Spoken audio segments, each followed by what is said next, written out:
After a weeks-long period of quiet, North Korea's exploded back into action this week, test firing what it's confirmed was a solid-fuel intercontinental ballistic missile. And based on comments from leader Kim-Jong-un, we can expect them to keep coming.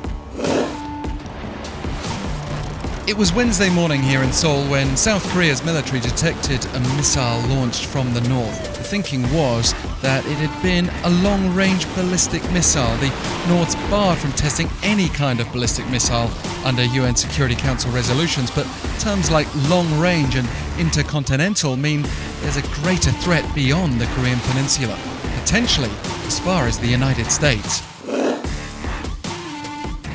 And North Korea announced Thursday that the missile in question had been a Hwasong-18 solid-fuel-ICBM, which leader Kim has in the past called the North's most powerful weapon.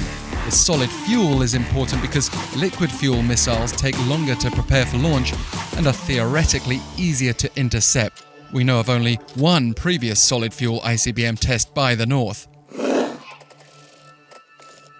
North Korean state media also gave us some data about the launch, including that it flew for 4,491 seconds, the longest ever for a North Korean ICBM. If it had been fired on a standard trajectory instead of going up and down into waters between Korea and Japan, then experts think it could have struck anywhere on the US mainland.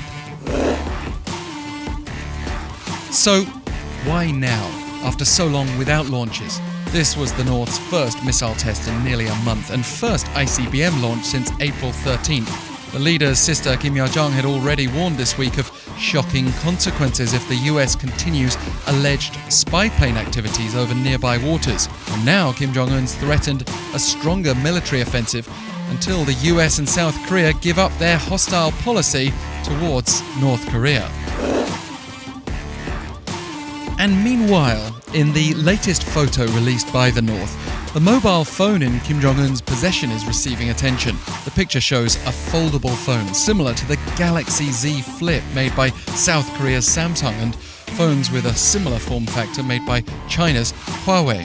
It's not clear what company made the phone, but if it is a foldable device, it may have been sent to North Korea from China recently. This is because another photo taken a few months ago shows Kim with a conventional Chinese smartphone. It's well known that Kim is very keen on electronic devices, and as a result, the type of devices he uses have always generated interest.